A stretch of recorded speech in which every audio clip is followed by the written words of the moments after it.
Welcome into Duval Daily, presented by GenJag.com. I'm Jordan Lugo. Thanks so much for tuning in here today.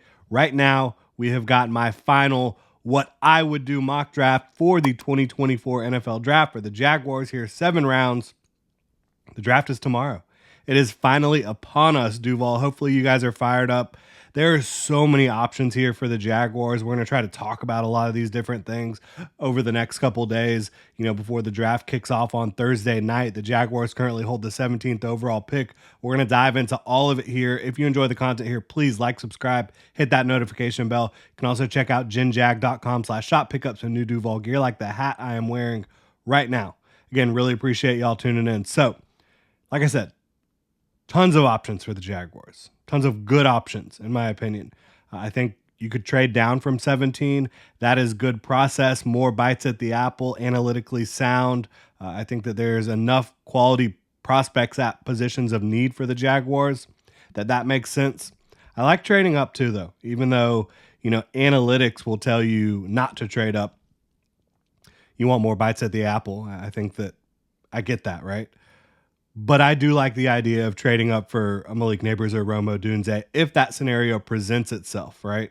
I cannot deny that despite what anyone will tell you, I think trading up for a receiver for a Trevor Lawrence makes sense. Like, I know the analytics say not to do it unless you're trading up for a quarterback. But for me, Rome Odunze or Malik Neighbors, they're worthy of being a top receiver in a given class. Like in many draft classes, Rome Odunze or Malik Neighbors would be the top receiver off the board. Neighbors can change the game in a flash, right? Like, he is electric. His start and stop ability, his throttle, his acceleration, unbelievable. And then Rome Odunze, he just has it all. Size, athleticism, ball skills, route running savvy, physicality, length. It's all there for Rome Odunze. I like sticking and picking Johnny Newton or Byron Murphy as well. Newton or Murphy, in my opinion, makes you one of the scariest defensive fronts in the NFL, bar none, right away.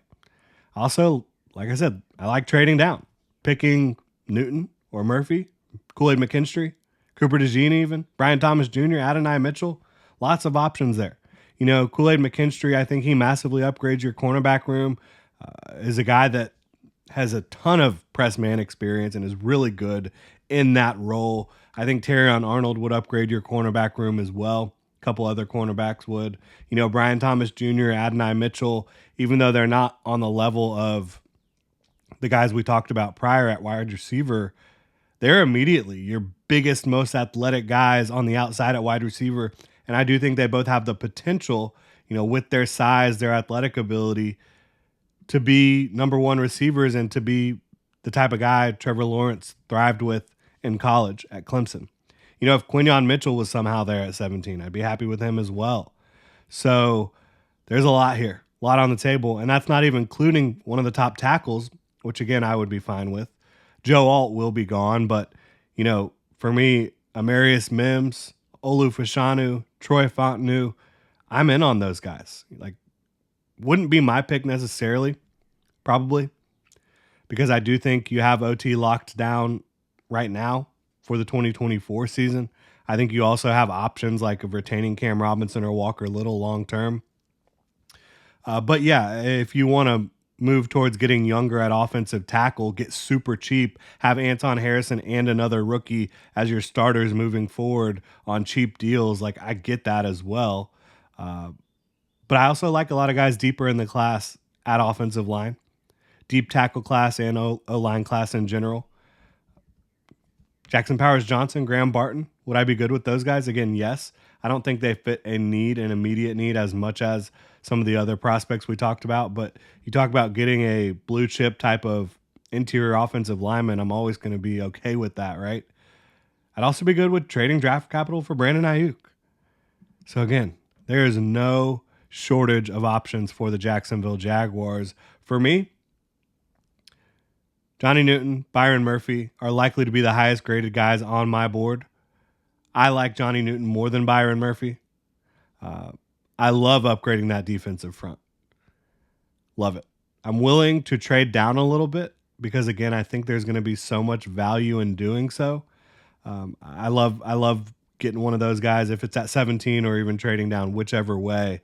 Uh, to me, I like those options better than trading up for Odunze or Neighbors, even though that's my second favorite scenario. But the opportunity cost for trading up for Neighbors or Odunze, it's just too much for me. Like, you're talking about losing probably, if you want to guarantee yourself a chance to get one of those guys, 17, 48, and maybe even a future first or second round pick. That's just too much for me personally. Now, should Trent Baalke do that? Maybe, because he doesn't hit on much after round one throughout his career. Not very consistent after round one throughout his career when it comes to the draft. So maybe he should do that. But this is my draft. This is not a Trent Baalke draft. This is what I would do. So in this one, we're going to trade down with Dallas, land Johnny Newton at 24 overall. You get a third at 87 and a 2025 fourth. So you're getting more draft capital this year and you're getting more draft capital next year. Kind of building up that ammo for the 2025 draft as well. Johnny Newton, not a Trent Baalke type of player from his past, like from his past drafts, right? You haven't seen Trent Baalke go with guys that don't have 33 plus inch arms on the defensive front. But I would, because Johnny Newton, he is incredibly technically sound. His hands are fantastic. He plays with excellent leverage. He is flexible. I think that he is alignment versatile. I think he can line up for you at 3 tech, at 5 tech. I think he can move around the defensive front, rush from a lot of different spots. He's stout against the run, but he is going to be an incredible pass rusher with his explosiveness, his flexibility, his ability to bend around the corner and get to the quarterback, flatten and get to the quarterback and pursue. It's awesome. And again, defeats blocks at the line of scrimmage so quickly and so well with those violent hands. So I'm big time in on Johnny Newton. Think he can move around that defensive front, and the strength that gives you up front. You might have one of the most dominant defensive lines in the NFL with Josh Allen, Trayvon Walker on the edge. You have Johnny Newton. You have Eric Armstead. You have Devon Hamilton. And look, Devon Hamilton, I'm a huge fan of him. I don't know that he's going to be back to 100% this year. I think that that's a massive gamble. If you're just going to say, we don't need interior defensive line because we feel confident that Devon Hamilton's going to be back to 100%, I think that's a risk. So again, this kind of mitigates that risk and it massively upgrades your front. I love it. I think that having waves and waves of good pass rushers, good defensive linemen is a quick way to be one of the most dangerous defenses and one of the most dangerous teams in the NFL. I think doing that for the Jaguars at 24 overall after a trade down just makes too much sense for me. At 48 overall, Trevor Lawrence does need more weapons. We're going to get him one right here. Wide receiver Jaylen Polk. If you've been paying attention, I've been talking about Polk for a very long time because I have an early second round grade on him. I think he's going to go at some point in the second round. At 48 overall, to me, that presents a ton of value.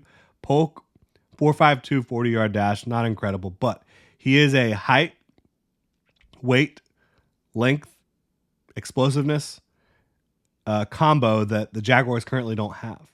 And even though, you could look at Zay Jones testing and say, oh, Zay Jones is more athletic than Jaylen Polk. I think if you watch these two guys play, Jaylen Polk is a much more complete receiver and was a much more complete receiver than Zay Jones was coming out. Jaylen Polk has brilliant hands. He can adjust to the football, whether it's deep down the field, intermediate, short, better than just about anyone in this class. And he comes down with contested catches. He does not drop anything. He's got very, very, very consistent hands. I think he is a good route runner. I think he's a very good athlete. He's explosive from 0 to 10 yards, and he has enough size to compete down the field.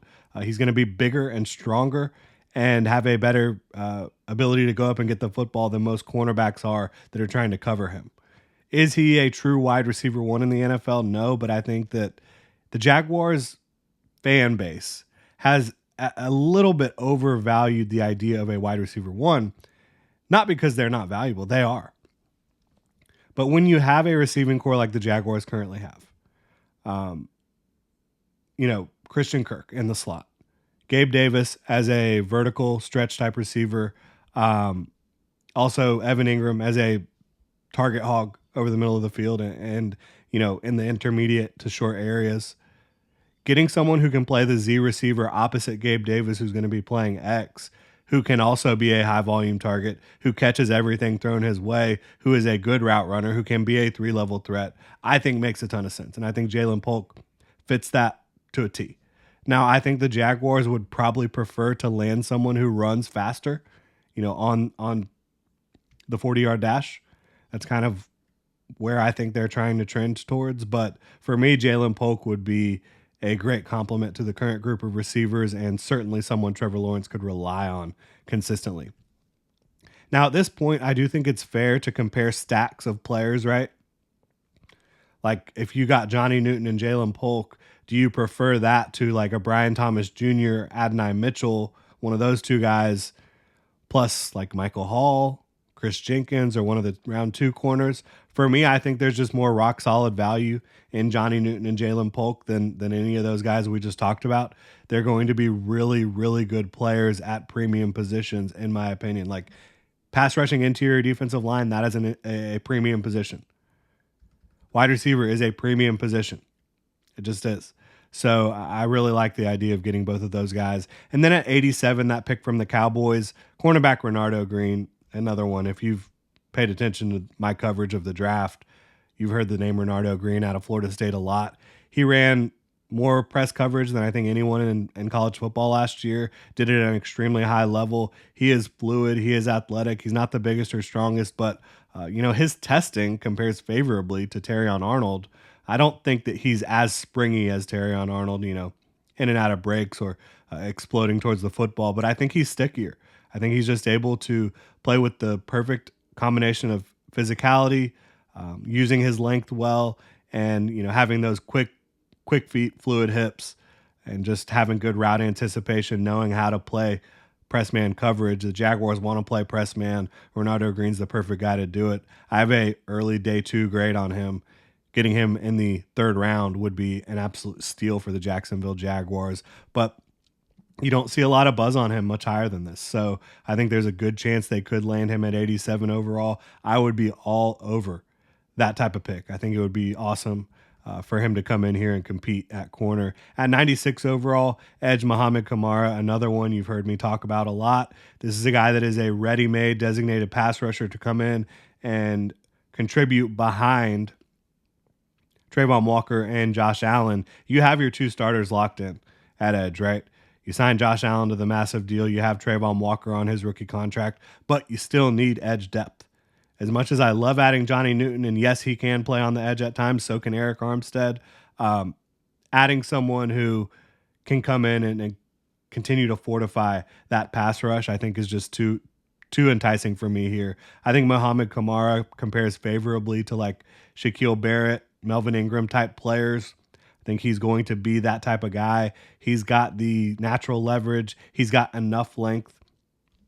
Got all the pass rush moves in the world. He studies his opponents. He's a guy that lives in the film room. I think that he's going to be a steal in this draft, and I would love for the Jaguars to be able to land him in the 3rd round. At 114 overall, cornerback, another one, Chris Abrams Drain. I have a day 2 grade on this guy. He's not the biggest, not the strongest, but 31-inch arms, enough length at 5'11" and a half, almost 6 feet tall, and then 4.44 40-yard dash. He's got the speed to keep up. And the thing I love about Chris Abrams Drain and Renardo Green, they are physical. They're physical against the run. They're physical in coverage. They're athletic. I think that whether Chris Abrams Drain is competing long-term to be a starter on the outside or your nickel, that is really good value here for Chris Abrams Drain out of Missouri. Love him. At 116 overall, we're going to start to fortify the offensive line. I think Tanner Bordellini should be a day 2 pick as well out of Wisconsin. Supreme athlete. I think he could play guard or center for the Jaguars in this scheme. He is a great mover, very good pass protector, grew a lot during his first year starting there at Wisconsin, and I think that he has a massive ceiling. So really excited about landing him there as a depth player on the interior.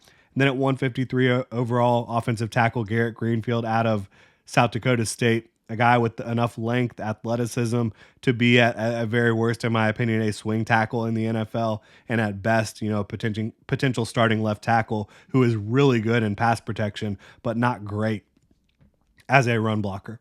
Then at 212 overall, we have got to add some talent to that kicking room. Riley Patterson, love him, playoff hero, does not have a big leg. Joey Sly, very inconsistent. Bring in Will Reichard, who can combine those two talents of both of those guys, who does have a big leg, can get it done on the kickoffs, can get it done from 50 plus, but very consistent throughout his career at Alabama. At 236 overall, just one of my guys in this class, running back Kamani Vidal, a guy that out of Troy doesn't have the most buzz on him, but you could say he kind of reminds you of Mojo. He is a short king, has a ton of contact balance, ton of power throughout his frame, but a very good athlete as well. Ran in the 4.4s. I think that you bring him in here to compete, and he's probably going to end up making the roster, contributing on special teams. He's already good in pass protection. He's a good receiver out of the backfield, a very talented runner.